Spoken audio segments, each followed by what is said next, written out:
Hey everyone, Susan with Little Fur Fleece here. In today's video, I am showing how I sew my bear pet bed. I'm measuring and cutting out the parts of the bear from Sherpa fleece, which consist of the outside of the body and the ears. For the inside, bottom, and the potty pads, I'm using anti-pill fleece in a dark brown and tan.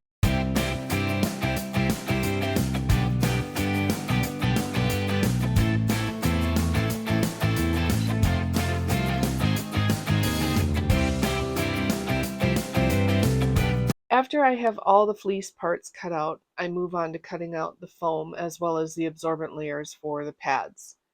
There are two arch pieces, one front, one back, one square bottom, and the up and over part.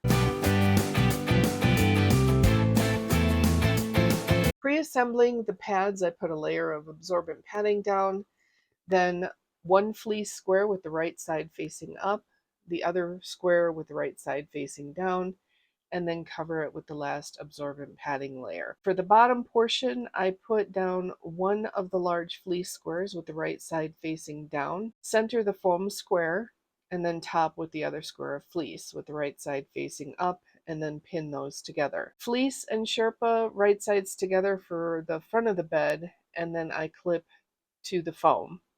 I turn it over and draw the opening that you will later sew. The back and body of the bed is pinned in the same manner as the bottom, and then finally I pin the right sides of the ears together and head over to the sewing machine.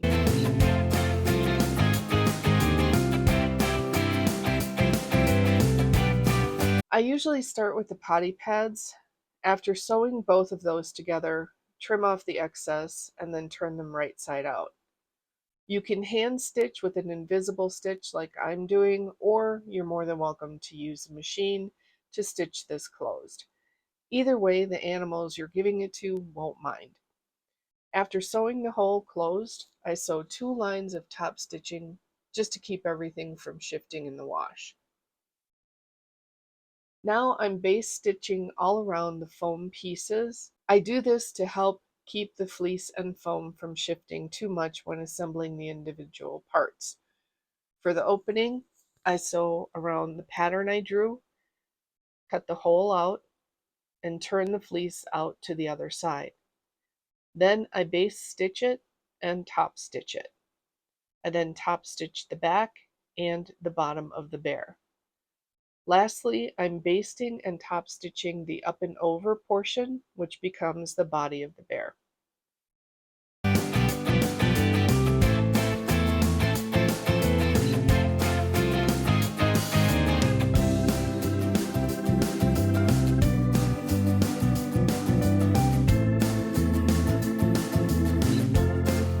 Once all of the pieces have been prepped, it's time for assembly.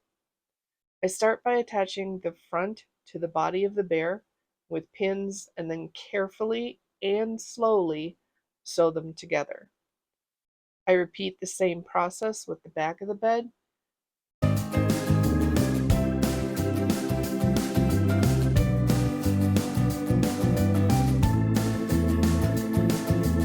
And then finally, we can pin and sew on the bottom.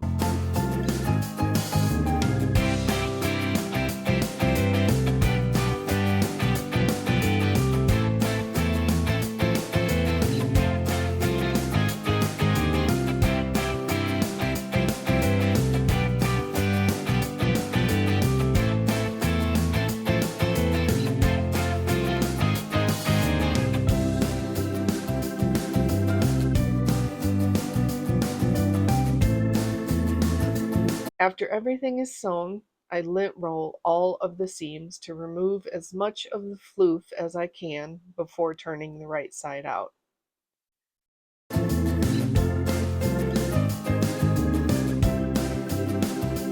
Sewing the ears is pretty self-explanatory. Once sewn, I turn them right side out and then hand stitch them to the body. When I made my first cozy cavern, I thought, wouldn't that be cute if I added ears to it and made it into a bear? Then after the bear, I designed a cow, a dinosaur, a sheep, a zebra, a giraffe, and then most recently, a shark. Unfortunately, since Joann's closed, I haven't found anywhere to purchase black and white zebra print or giraffe colored fleece for a decent price, so I've had to remove them from my offerings in my Etsy shop for now. Thank you so much for watching. I hope you all enjoyed this video, and let me know what you'd like to see in the next one. Take care.